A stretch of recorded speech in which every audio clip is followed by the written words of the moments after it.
I have never experienced something like what it's like covering a Caitlin Clark game. It's like going to a concert. Ryan Ruocco has ignited the Caitlin Clark debate in a way that has detractors frantically seeking justifications. He likened her to a performance. A concert, indeed. Every time she shoots from a different zip code, the crowd goes crazy. The haters, yes, they detest that energy above anything else. Do you believe Caitlin Clark is changing the definition of women's basketball or is simply highlighting the league's tardiness in promoting its players? Like to ask everyone we interview, and this might be a little difficult, but who is your favorite athlete in women's sports and why? Ooh, I'll just tell you what happens when an active play-by-play broadcaster gets asked something like that. Like even people, if they're like, "Oh, who's your favorite partners to work with?" or whatever, it's like you start thinking about like, how do I not anger people who I have relationships with? So the way I will answer it is this. I have never experienced something like what it's like covering a Caitlin Clark game. Now, let's get right to the point that is making people gag. Caitlin Clark wasn't the only one Ryan Ruocco praised. He essentially informed everyone that covering her games is different from covering other people. He is a voice actor for ESPN. He has years of experience in sports and is familiar with the sensation of big-time intensity. Additionally, you could sense the haters attempting to force a fake smile on their cheeks when he likened Caitlin Clark's games to a concert. A performance? That isn't typical basketball jargon. That's the point, though. Caitlin Clark has transformed the photos into performances and the floor into a stage. Those who don't understand it begin to turn up at this point. Oh, but it's just 3-pointers, they will remark, as though each shooter in the entire crowd clutches its breath as we pull up from 30 feet. No, this isn't the same. Ryan Ruocco was spot on. When Clark gets up for a long shot, the scoreboard isn't the only thing that affects the emotional involvement. It has to do with theater, unpredictability, and the mere likelihood that she will do something outrageous that most players in the league wouldn't even try. The problem is that Caitlin Clark is no longer a rookie. She is already being treated like a star in her second year. Making shots isn't enough to get that rank. You earn it by showing concern for others. And that's where her detractors are revealed. They will claim that this is what other players have been doing. Yes, and perhaps a couple of ardent supporters were giving courteous applause when It's like going to a concert.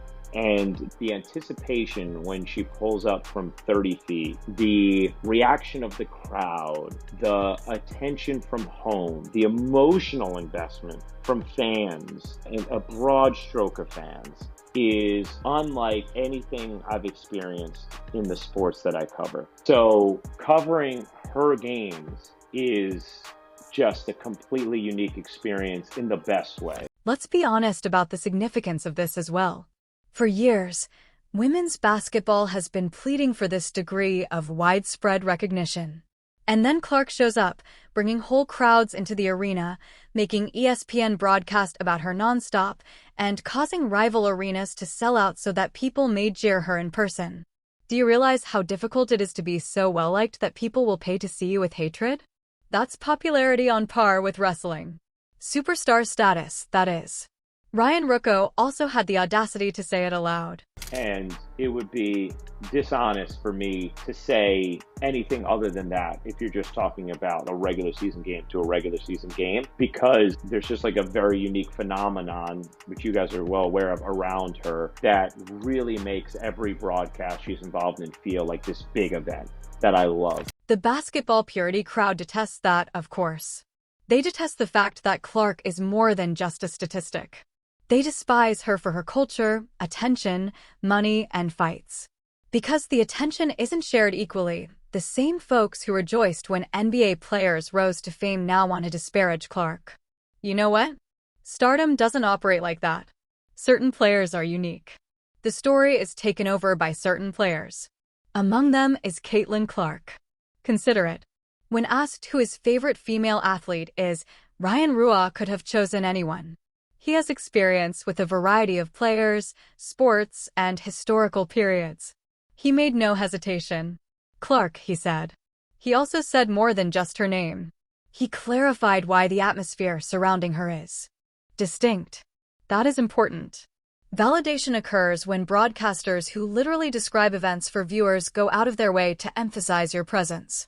Let's take a moment to reflect. Well, he's just saying that because ESPN pushes her, the critics will respond. False. Because she sells, ESPN pushes her. It's the age-old chicken and egg argument. Additionally, before ESPN pressed a microphone to the chicken in this instance, it was already clucking. Throughout college, Clark amassed an unquestionable fan base. The country was already paying attention when she dropped her 40-point bombs and Logo 3ES on Iowa. That wasn't made by ESPN. Now they're just taking advantage of it. When you think about it, Ruocco's concert line is truly amazing. Regarding sound, it has to do with energy, atmosphere, lights, and responses. Silence is not the reason you attend a concert. You choose the mayhem of thousands of others experiencing the same thing at once. That is precisely what Clark has designed. Each shot seems to be an occasion. And you're reacting, whether you like her or not.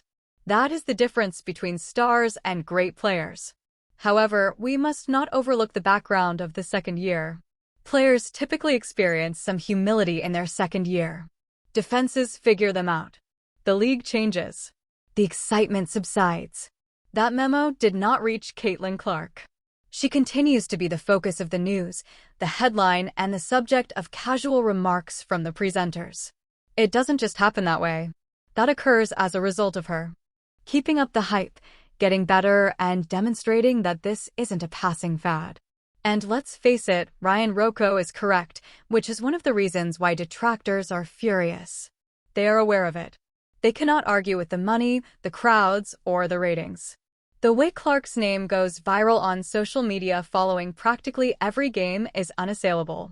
What do they do then? They pick faults. They discuss turnovers. They discuss her defense. Anything that doesn't match the superstar narrative is discussed. ESPN and the supporters, meanwhile, are simply nodding in agreement with Ruocco and stating, yeah, she's different. Additionally, you're free to discuss other league talents. You can mention Ozza Wilson, Brianna Stewart, or Ionescu Sabrina. All of them are terrific players, but none have produced the same concoction of excitement, controversy, and hype. And in order to go into the mainstream, you need all three. Every week, detractors write critical articles about Clark. In post-game interviews, rival players have made dubious remarks about Clark. Fans of Clark are planning trips specifically to see her live. It's more significant than basketball. Ruocco also hinted at something more profound in one of his statements: involvement of the emotions. Haters definitely don't want to acknowledge that because it implies that you are buying into someone's story to be emotionally invested in their shoot. Additionally, Caitlin Clark's narrative is one of someone who is celebrated in college and has truly supplied. The rarest thing in athletics is that, typically, hype fades. The excitement doubled for Clark. In the men's game, we witnessed this. When Steph Curry began to rain threes from distances that coaches used to label terrible shots, it had the same impact. Because it altered basketball's appearance, people went crazy. In the WNBA, Clark is performing a variation of that. Additionally, some people prefer to pretend it's not a big deal rather than celebrate. I apologize, but it's a huge thing when an announcer likens you to a concert. This is when sarcasm truly works. Those who can't stop watching her highlights are the same ones who claim she is overhyped.